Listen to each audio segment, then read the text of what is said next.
جیسا کہ انسان سوچے گا، یہ کتاب جیمز ایلن نے لکھی تھی 1902 میں۔ جیسا انسان سوچتا ہے، دماغ ایک ماسٹر طاقت ہے جو مول بناتا ہے، اور انسانی دماغ جو ہے وہ فکر کا آلہ ہے جو چاہتا ہے تشکیل دیتا ہے، 1000 خوشیاں 1000 برائیاں لاتا ہے، وہ خفیہ طور پہ سوچتا ہے۔ رائٹر لکھتے ہیں، آپ اپنی قسمت کے مالک ہیں۔ جیمز ایلن لکھتے ہیں، آپ کے خیالات آپ کے اندرونی اور بیرونی دنیاؤں کو تشکیل کرتے ہیں۔ آپ کے خیالات آپ کے کردار کی تشکیل کرتے ہیں۔ آپ کا کردار آپ کے افعال کو شکل دیتا ہے، اور آپ کے اعمال آپ کے حالات کی تشکیل کرتے ہیں۔ سیدھے الفاظ میں آپ وہی ہیں جو آپ سوچتے ہیں۔ اگر آپ کے خیالات نرم دل ہیں، یہ آپ کے کردار کی وضاحت کرے گا۔ آپ کے خیالات آپ کے صحت کو بھی بتاتا ہے۔ اگر آپ مایوسی کا رویہ برقرار رکھتے ہیں تو آپ کے چہرے پر جھریاں مستقل شکل اختیار کر لیتی ہیں۔ اگر آپ کے خیالات دوسروں کے متعلق مثبت ہیں، آپ کو مضبوط جسمانی صحت اور عمر عطا ہوتی ہے۔ وہ لکھتے ہیں کہ اپنے دماغ کو معیاری معلومات سے بھریں۔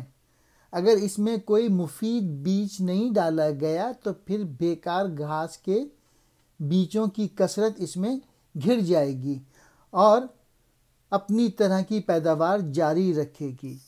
اگر آپ اپنے ذہن میں کوڑے دان اور ایسی خبروں سے اپنے دماغ کو بھر دیتے ہیں جن سے کل کوئی فرق نہیں پڑتا ہے، تو آپ کے خیالات اور افعال کے معیار کو نقصان پہنچے گا۔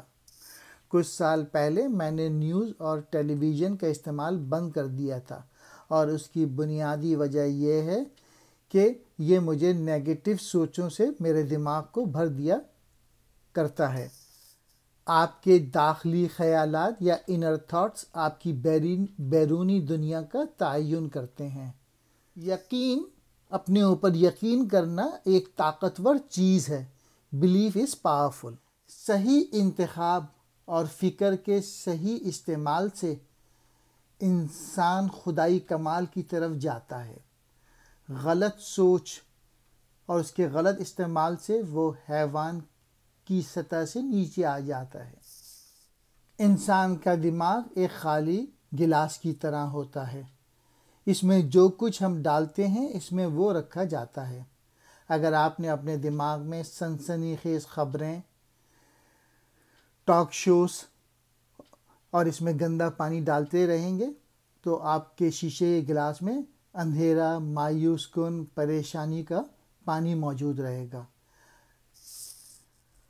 ہمارے خیال، ہماری سوچ، ہمارا کردار صرف ہمارے خیالات کا مجموعہ ہے۔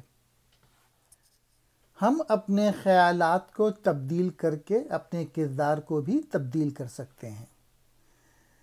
جیسا کہ انسان سوچتا ہے ویسا ہی وہ حاصل کرتا ہے۔ چونکہ ہم اپنے حالات اور اپنی زندگی کو تبدیل کر سکتے ہیں، لہٰذا مصنف نے یہ نکتہ پیش کیا ہے کہ الزام لگانا اور شکایت کرنا بیکار ہے۔ دراصل ہمارے زہریلے خیالات ہماری زندگی کو خراب کرتے ہیں۔ ہم سب کو اپنی زندگی کی ذمہ داری کو قبول کرنا چاہیے۔ دماغ ہمارے جسم پر بھی اثر ڈالتا ہے۔ ایلن کا کہنا ہے کہ سوچنے کی عادت سے ہمارے جسم پر اثرات پیدا ہوں گے۔ اگر ہمارے خیالات اچھے ہیں تو وہ مثبت اثرات پیدا کریں گے۔ اگر ہمارے خیالات منفی ہیں تو وہ برے اثرات پیدا کریں گے۔ مصنف کا کہنا ہے کہ انسان جو کچھ حاصل کرتا ہے اور جو کچھ حاصل نہیں کرتا وہ اس کی اپنی سوچوں کا نتیجہ ہے۔ مصنف کا کہنا ہے کہ آپ کے خواب بلند ہونے چاہیے۔ اگر آپ کا ویژن بڑا ہوگا، آپ بڑی چیزیں زندگی میں حاصل کر سکتے ہیں۔